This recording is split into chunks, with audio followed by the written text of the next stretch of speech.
apparently we hear a lot of echo at the front table. If anyone can fix that, that would be really helpful. Thank you very much. Is that a bit better?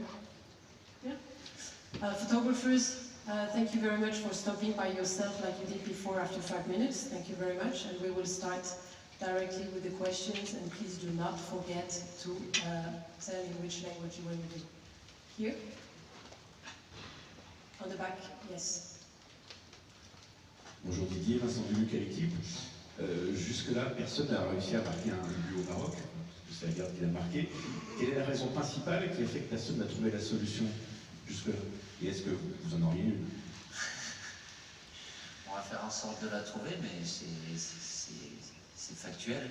Cette équipe a une capacité à très bien défendre, très bien défendre, et tous les adversaires pour le moment n'ont pas trouvé la solution. Après, c'est pas réduire cette équipe du Maroc uniquement au secteur défensif, parce qu'elle ne serait pas là en demi-finale si elle n'avait pas d'autres qualités offensives pour gagner les matchs. Mais c'est l'équipe qui a le mieux défendu, avec une organisation, une très bonne organisation, rationnelle, où ils se trouvent bien, et qui leur a permis, avec évidemment des joueurs de qualité sur le plan offensif, de bien défendre, et puis de faire mal à tous les adversaires. Donc j'ai vu ça, j'ai regardé tout ça, et puis mes observateurs qui ont vu tous les matchs du Maroc, forcément il y a des éléments à prendre en compte, et ça sera notre objectif, de leur créer des difficultés, et qu'on se crée des occasions et de pouvoir marquer. Bonjour Didier, ici à votre gauche, Louis Saint-Sport Plus Canal. Chaque compétition est différente bien sûr, mais quelle similitude vous trouveriez à cette équipe par rapport à la campagne il y a 4 ans, et quelle différence s'il y en a? Ça je vous laisse, vous me connaissez, j'ai pour habitude de ne pas vouloir comparer, que ce soit il y a 4 ans, il y a 8 ans, il y a 10 ans, il y a 12 ans. Il peut y avoir forcément la seule similitude, c'est que l'équipe de France est en demi-finale comme il y a 4 ans. Voilà. Après, il y a certains joueurs qui sont là, d'autres pas, mais si l'équipe de France en est là aujourd'hui, c'est parce qu'on a fait ce qu'il fallait. On n'a pas tout fait parfaitement, mais il y a plein de choses à travers la capacité à pouvoir bien défendre, être dangereuse, marquer des buts, et puis par moments, quand il y a des difficultés, de savoir aussi parler au plus pressé, et avec un état d'esprit collectif, voilà, qui est prêt pour les différents matchs qu'on a eu à livrer, et celui de demain, il est de nouveau très important. Bonjour Didier, Dominique, c'est vrai que le Parisien, face. Yes. Est-ce que votre équipe vous surprend? Et est-ce que vous saviez, vous étiez persuadé qu'elle avait ce niveau et ce potentiel? Non, elle ne me surprend pas, mais entre déjà le choix des joueurs, ce qui se passe au quotidien dans le groupe, et puis après, vous le savez comme moi, l'unique vérité, elle vient du rectangle vert, c'est le terrain. Donc que certains joueurs n'avaient pas forcément l'expérience du niveau international, c'est la première compétition pour certains. On ne sait jamais comment ils peuvent réagir face à la compétition et tout ce qui est le côté émotionnel surtout qu'il y a autour, mais comme il y a des cadres qui jouent très bien leur rôle, voilà, il y a une dynamique positive très positive qui s'est installée, et je peux vous assurer qu'au quotidien c'est vraiment un plaisir et du bonheur d'être avec ce groupe. Il y a 2 groupes, il y a le groupe staff aussi bien évidemment, et évidemment après la meilleure recette, le meilleur ciment, c'est les matchs, et de par ce qu'on a fait jusqu'à maintenant, ça nous permet d'être en demi-finale. Bonjour Didier, Baptiste Détré. Quel regard tu portes sur le parcours du sélectionneur marocain, Walid Regragui, qui était là en conférence de presse avant toi? Et il a dit son aversion notamment sur les datas, sur la possession de balles, qu'il y prêtait peu d'importance, que ça ne servait à rien d'avoir 70% de possession de balles, en citant notamment, en disant que vous avez un peu le même avis là-dessus. Oui, tout à fait. Qu'est-ce que tu peux nous dire sur ce sujet aussi? Merci. Voilà. Je ne vais pas me faire des amis si je vais sur ce sujet. Déjà par rapport à Walid, je l'ai déjà dit, mais je le redis, bravo à lui, à son staff. Ils ont réalisé quelque chose de fabuleux. Ils sont en demi-finale de Coupe du Monde et c'est normal et c'est logique que dans leur tête, dans sa tête, il a la possibilité de jouer une finale de Coupe du Monde. Après, sur les datas, aujourd'hui, évidemment, les nouvelles technologies amènent à avoir encore plus d'informations sur sa propre équipe, sur les adversaires. Il faut faire le tri un petit peu. Après, il y en a certains peut-être qui s'intéressent plus à d'autres. C'est vrai que moi, dans les datas, j'en laisse. Il y a beaucoup de feuillets des fois, ou même sur feuillet. Je suis à l'ancienne. Sur l'iPad ou le téléphone, il y a certaines datas qui ne m'intéressent pas parce qu'on peut. En fait, le problème des statistiques, vous pouvez leur faire dire tout et le contraire quand ça vous arrange. Donc, mais il y en a certaines qui sont importantes, même si je ne vais pas faire de critique, mais il y a toujours une marge d'erreur qui est quand même importante par rapport aux chiffres qui peuvent être annoncés, parce que voilà, ça donne une indication. Moi, elles sont surtout là, les datas, pour venir confirmer ce que j'ai pu voir avec mon staff durant le match. Bonjour, Jérémy Talbot pour l'AFP, légèrement sur votre droite, au milieu. La France a l'expérience des grandes compétitions, elle a des cadres aussi qui ont connu les précédents tournois. Le Maroc a pour lui son histoire, l'élan populaire aussi. Comment vous allez préparer vos joueurs à ce public hostile notamment? Est-ce que c'est du 50-50? 50-50, oui. Bon.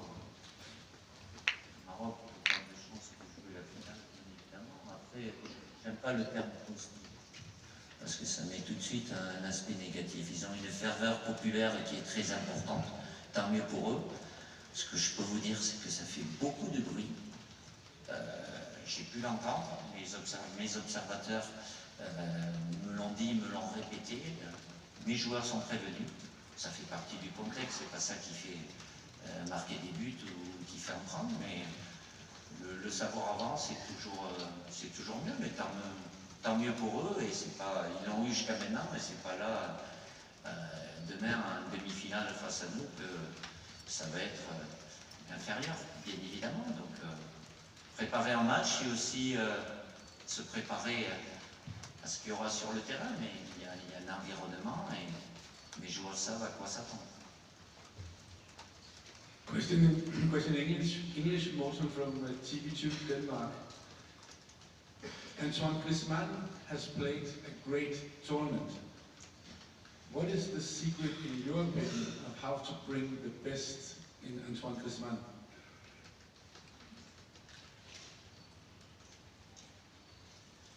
C'est vrai qu'Antoine a été très bon, mais il y a encore un match où il vaut mieux qu'il soit très bon. Voilà, c'est un joueur qui a cette capacité à changer le visage de l'équipe de par ce qu'il fait, parce que c'est quelqu'un qui a un gros volume de jeu, qui amène sa touche technique, évidemment dans un rôle un peu différent, mais qui lui va très bien, parce que pour lui, je l'ai déjà dit, il prend autant de plaisir à défendre, à faire un tacle que de faire une passe, mais il n'est pas là, bien évidemment. Son premier rôle, c'est pas de récupérer des ballons, mais à chaque fois, avec sa patte gauche, il a une capacité à éclairer le jeu, et puis avec un état d'esprit. Voilà, c'est quelqu'un qui a toujours pensé collectif avant tout, et qui a une générosité au-dessus de la moyenne. Ça fait maintenant pratiquement 10 ans qu'il est au plus haut niveau. Il n'a pas eu, comme tous les joueurs, que des moments heureux. Il a eu des moments un peu plus difficiles, mais il a cette capacité, ce mental aussi, comme tous les grands joueurs, d'être là à son meilleur niveau quand il le faut. Bonjour Didier, bonjour. Abdelwari Tonta de l'Emba TV. Vous allez jouer demain contre une équipe qui a la même philosophie tactique que vous. Ah, oui, Et, je parle peut-être. qui cherchent des transitions rapides, qui vont vite faire la montre. Alors, on va rester chacun d'un autre côté et puis Voilà. on laisse le ballon au milieu. Exactement. Est-ce que vous comptez garder ce ballon demain? Ah ben moi je pars pas. Et Oui. juste un petit, c'est quoi votre message aux politiciens qui font de la récupération politique après ce genre de rencontre? Ah, Merci. la deuxième question m'intéresse beaucoup. Écoutez, de mon côté, je change pas l'objectif d'un match à l'autre. C'est toujours la volonté d'avoir le ballon, de créer des problèmes à l'adversaire, d'être dangereux, de pouvoir marquer. Après, c'est une relation, un rapport de force.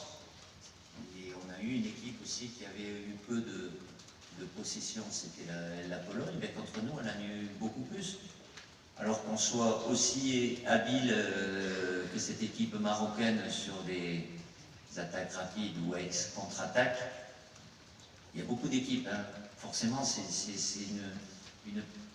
un moment où l'adversaire, quel qu'il soit, il est en position offensive. Donc les zones ne sont pas occupées et en peu de secondes, ben, on arrive à créer des décalages et pouvoir avoir des occasions ou marquer des buts. Donc, mais je pense que le Maroc aussi, il ne renonce pas à avoir le ballon. Après, chacun a son propre plan de jeu qui peut être modifié. Mais moi, l'équipe de France commencera ce match pour l'avoir le plus possible, mais c'est pas l'avoir pour l'avoir. Si c'est l'avoir pour le conserver, c'est pour faire en sorte de mettre cette équipe du Maroc en difficulté. En ce qui concerne mes messages, j'ai aucun message parce que voilà, je suis dans le domaine du sport, que ce soit avant, après. Et demain, c'est un match de football. Et ça doit rester un match de football, même s'il y a un historique, même s'il y a toujours énormément de passion. Mais en tant que sportif, j'aime bien rester à ma place. Et les joueurs aussi, c'est très bien comme ça. Two last questions, one here and then one on the left. Bonjour Didier, Marcelo Courrèges, au fond, très loin en fait, Téléglobo du Brésil, Oui. ici. La France a déjà est arrivée déjà dans une demi-finale du Coupe du Monde, Oui. après gagner en 2018, c'est déjà un fait accompli très important, et en train de faire un domaine comme l'Italie a fait aux années 30, le Brésil a fait aux années 60. C'est quoi le secret pour y arriver, réussir pendant une décennie comme vous avez fait jusqu'à maintenant? Pour le moment, nous sommes qu'en demi-finale, mais c'est déjà un bon parcours.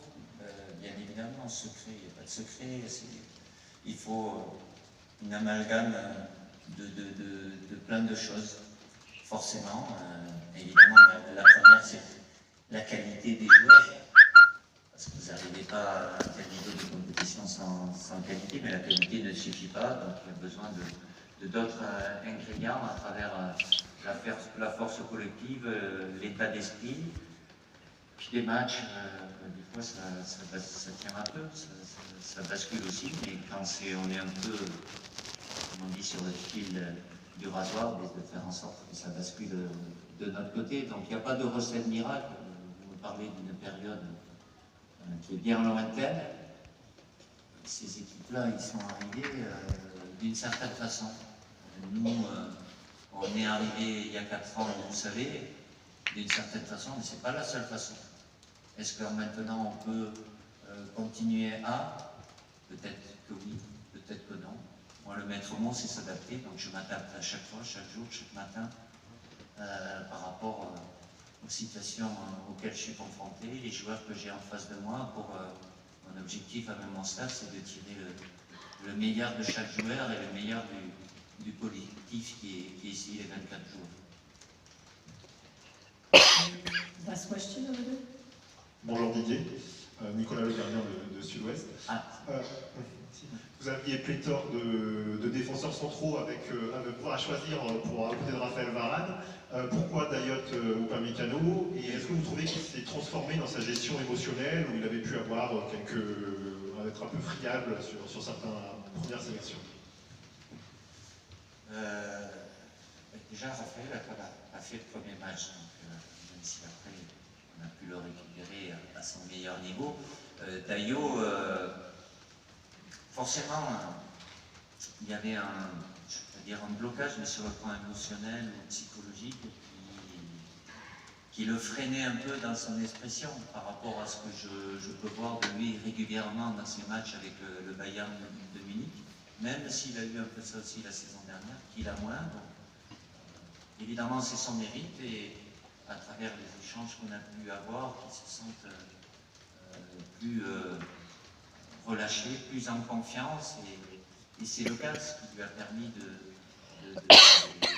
de montrer toutes ses qualités, parce que c'est un défenseur qui est sur l'aspect esthétique, qui va vite, qui est bon dans le duel. Il a une bonne capacité de relance, même si par moment il veut bonifier des ballons qui ne peuvent pas être bonifiés, mais c'est encore un jeune joueur, donc à rechercher un peu plus d'efficacité. Mais il est à l'écoute, beaucoup plus ouvert, souriant.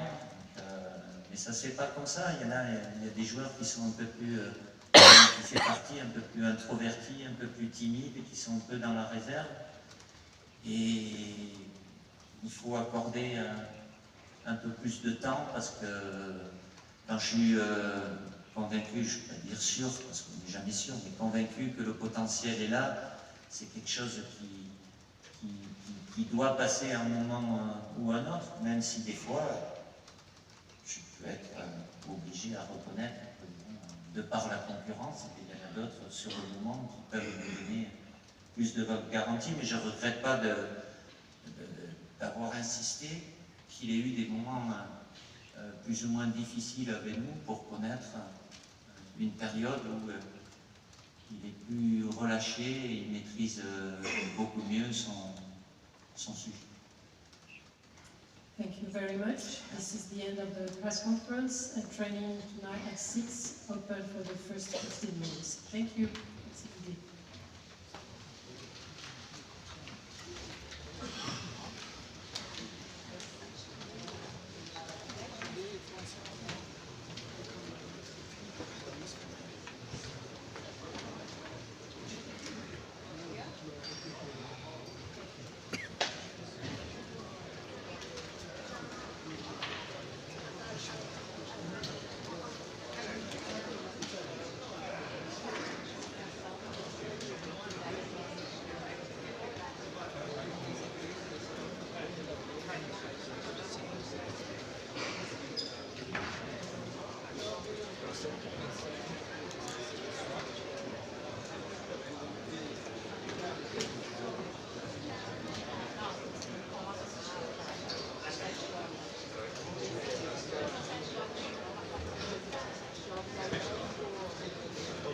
Thank you very much.